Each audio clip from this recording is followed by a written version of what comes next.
jaksa menerbitkan P21, saya akan dengan tegas menyatakan bahwa ini peristiwa kriminalisasi.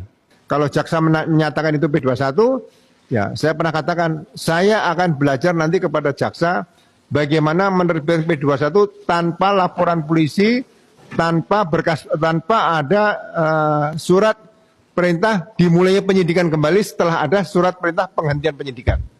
Jadi masyarakat jangan bingung nih.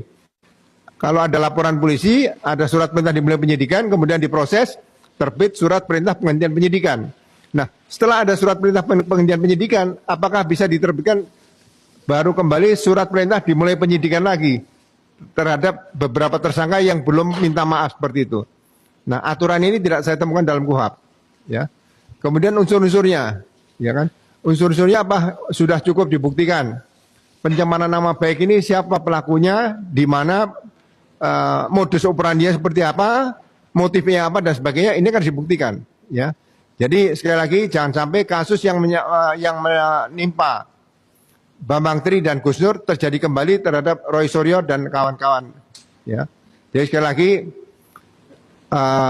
penyidik maupun jaksa penuntut umum tetap harus memperhatikan pasal 8 Undang-Undang Nomor 8 Tahun 81 tentang hukum acara pidana.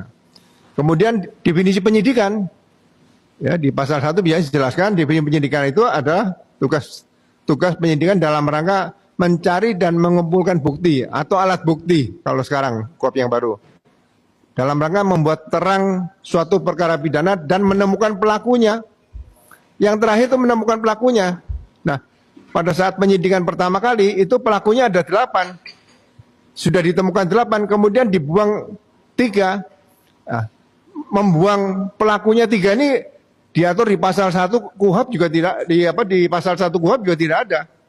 Bagaimana cara menghilangkan pelaku dari pelaku yang sudah ditetapkan jadi tersangka di sini, ya. Ini memang membingungkan, tapi memang ke depan masyarakat harus melek hukum, tahu hukum acara pidana sehingga ke depan nanti hukum itu akan tetap ditegakkan walaupun katanya langit runtuh ya. Tapi kan langit nggak mungkin runtuh di situ, ya. Nah, di sinilah saya tetap akan mengikuti apabila saya bisa simpulkan dan ini bisa terjadi. Jaksa menerbitkan P21, saya akan dengan tegas menyatakan bahwa ini peristiwa kriminalisasi. Ya. Kalau kriminalisasi saya akan ikuti sampai akhir. Beberapa sidang saya pernah ikuti. Kasus Pak Hasto, kasus Tom Lembong, dan yang saya pernah jaminkan pangkat dan jabatan saya waktu saya masih dinas aktif adalah terpidana mati Tibo Domingus Martinus di Sulawesi Tengah. Itu saja Mas Ray. Oke. Dalam pernyataan di